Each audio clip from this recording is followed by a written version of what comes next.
evening and welcome to the Channel Studios here in London with your international news around the world in 5.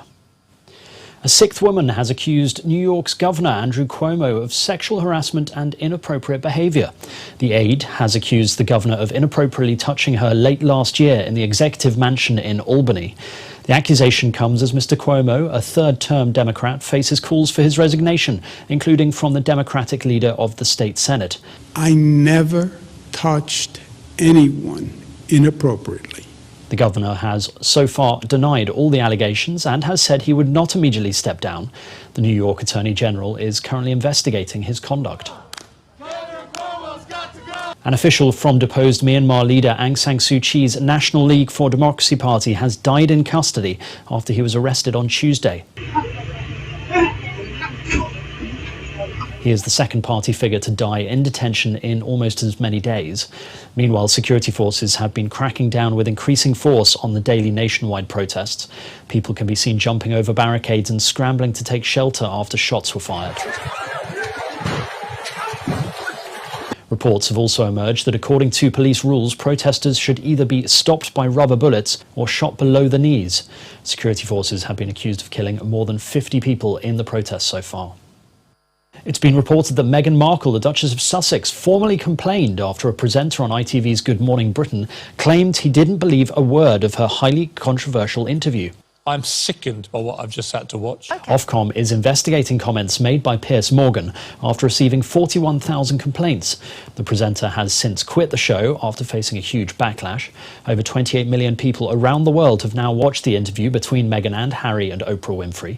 In a statement, Buckingham Palace have said the race issues raised by the Duke and Duchess of Sussex in their interview were concerning and taken very seriously. Health systems in most of Brazil's largest cities are close to collapse due to the overwhelming amount of COVID-19 cases. The country has registered a record daily COVID-19 deaths as more than 80% of intensive care unit beds are occupied in the capitals of 25 of Brazil's 27 states. The country has recorded more than 266,000 deaths and 11 million cases since the pandemic began. Meanwhile, the vaccination campaign is progressing slowly, as only 4.1% of the population has received the jab. Heavy rains have breached a dam on the Hawaiian island of Maui, causing floods that have damaged multiple homes and bridges. The governor has declared a state of emergency after the heavy rains and flooding caused extensive damage to a vast number of properties. Authorities have also ordered the evacuation of several thousand people from communities threatened by rising waters. Youths have clashed with police in Greece at a protest in Athens against police brutality. More than 5,000 people have marched in the capital after a video on social media showed a police officer beating a young man with a baton. Riot police fired tear gas to disperse a group of protesters that broke away from the march and hurled petrol bombs, firecrackers and rocks at officers. The protesters have also set rubbish bins on fire in the streets. Spain has sent an aid plane to Equatorial Guinea as the search for victims of a series of explosions continues for a fourth day.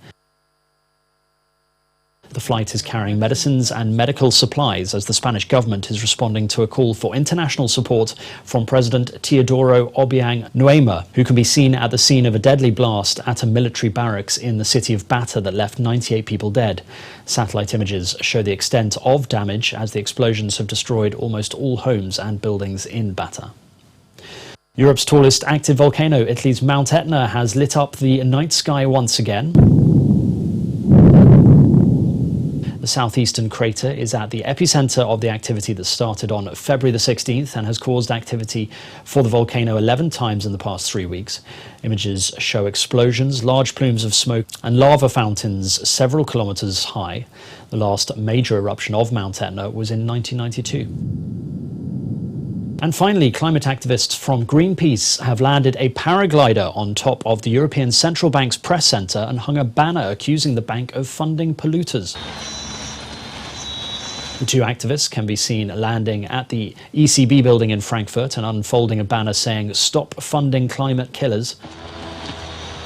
The protest followed a think tank report which argued that the ECB's lending rules favoured carbon-intensive industries and perpetuated a market failure to properly price polluting assets.